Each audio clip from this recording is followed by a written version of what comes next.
My name's Cory Lemke. I was born here in Jeonju, South Korea, and I was adopted to the United States. I grew up in northern Iowa.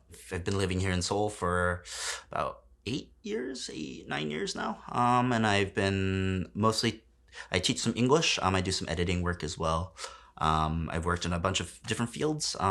University level, I've worked in hagwons, I've worked in schools and stuff, so all over the place. So I have my family in the States, and I have my parents, my mom and my dad. I have an older sister in that family. I have a older brother who's also adopted from Korea, and then a younger sister who's also adopted from Korea. So 6 of us in total. I was quite young when I was adopted, so I think 6 months. I think I was born, in the middle of the year, and then shipped to America like 6 months later, so I was quite young. Yeah. I grew up in northern Iowa, maybe like 20 minutes away from the Minnesota-Iowa border, and very rural. There's 600 people. It's like a very like Lutheran. It was like a big deal when we got a light stop. We had to, the town came, we voted. So I'm proud to be from there. I think I don't resent it or anything. I don't have that story. I miss it sometimes.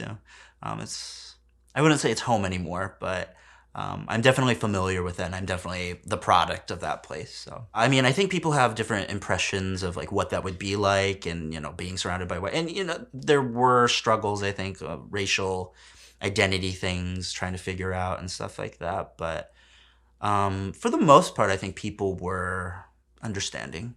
They knew. We knew, they knew about the whole adoptee thing. And I don't think people are trying to be like that mean racist kind of person. But, it's things that I've noticed later on. And, as I've become an adult and as I've kind of tried to make sense of these things, I think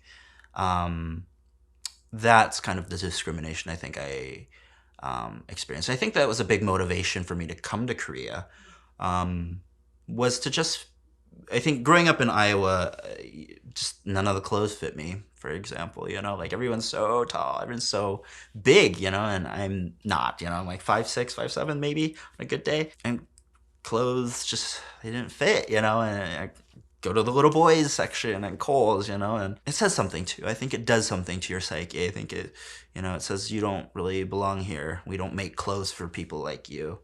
And so that's the kind of subtle discrimination I think that I experienced and reflect back on every once in a while, and think about. So we moved to Tucson, Arizona right before I started high school. So most of my childhood was in northern Iowa, but then, yeah, college, high school was in Arizona. So big change. Growing up, I didn't really think about my ethnicity as well. I didn't really identify as Korean American. I think I did identify as white.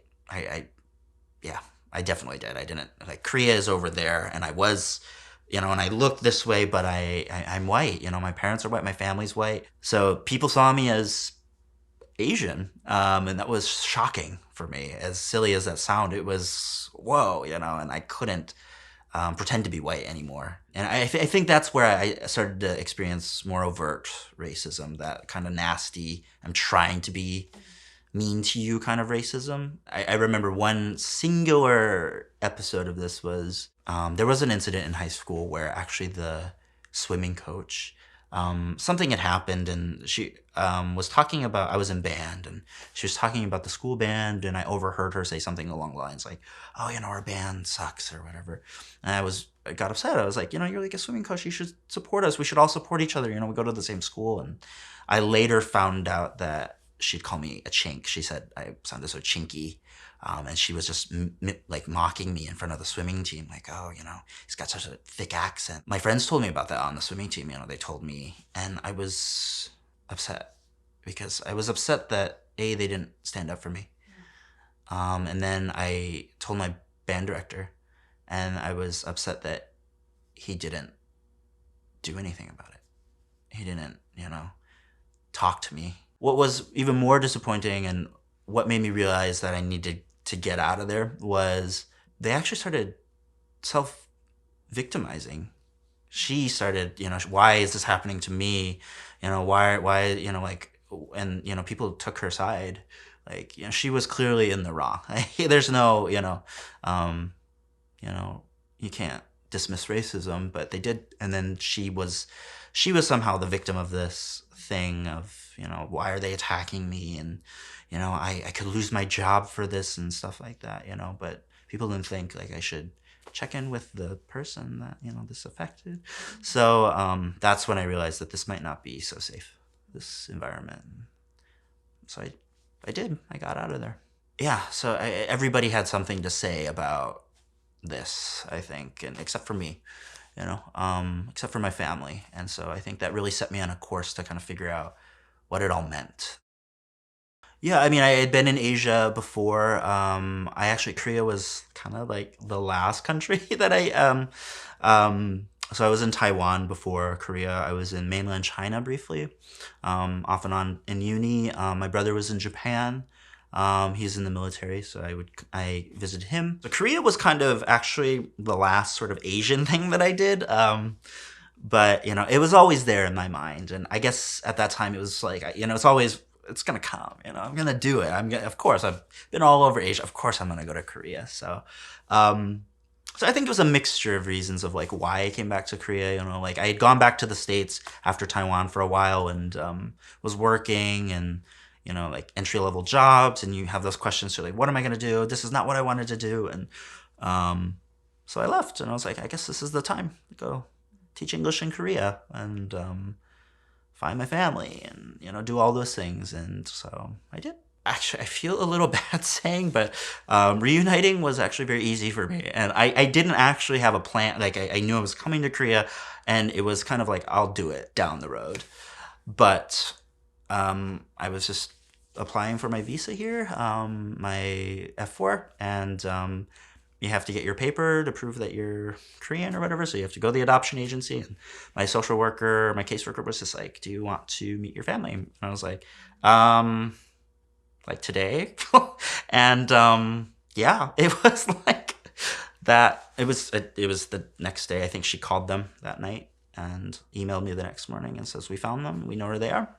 And my family was on the phone the next day. I didn't talk to them until later that summer, but we had corresponded through email, but it took a couple months to process everything like that. But yeah, it took a day to find them.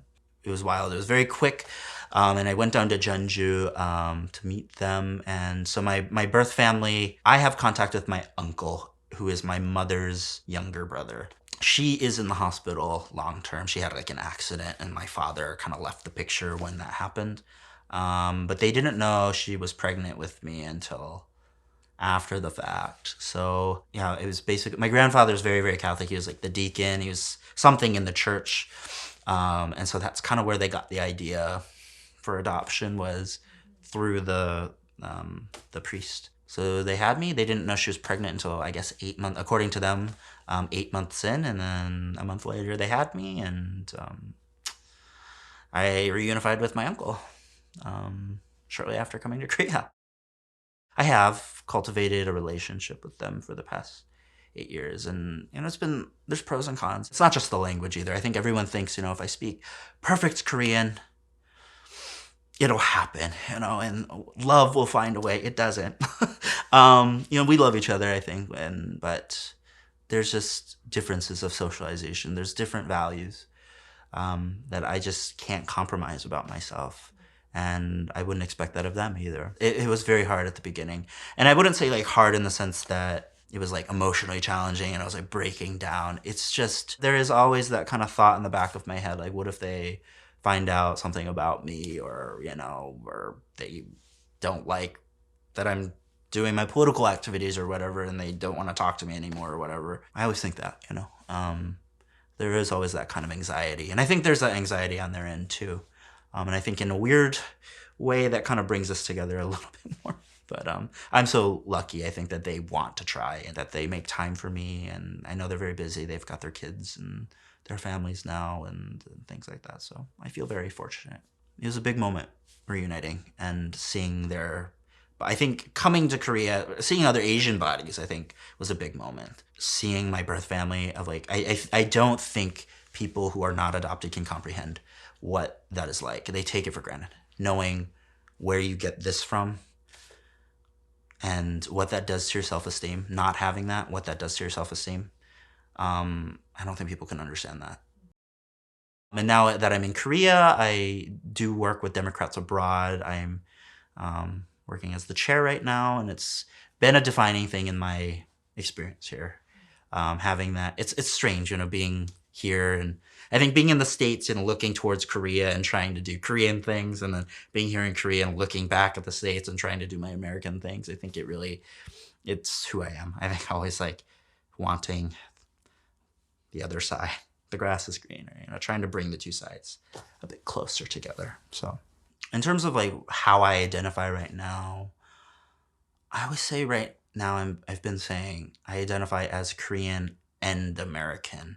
I don't feel Korean American. I don't think I have that same experience of immigrating to the United States. My parents, struggling with English, or acculturating to the United States, and vice versa. Like coming back to Korea, my family in Korea, it's the same thing. Like they don't really clearly they don't go through the identity struggle here in Korea. They just are Korean. They've just really tried to bring me back into the family and just continue where we left off, I guess. And so I don't know. I think I'm missing that link of that story, that history of Korean Americanness. And I mean, I understand like my life, this text contributes to that larger tapestry of Korean Americanness, but I don't know. I think I'm still trying to figure out my Americanness, my Koreanness, and maybe the amalgam of that is the Korean Americanness, I guess. But I think Korean and American. I still think I am that little kid from that small town.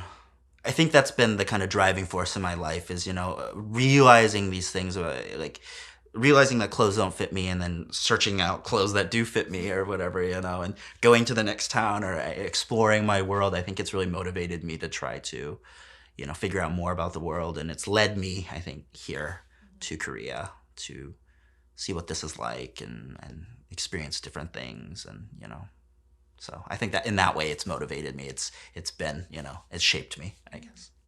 I'm realizing there's no singular way to be Korean.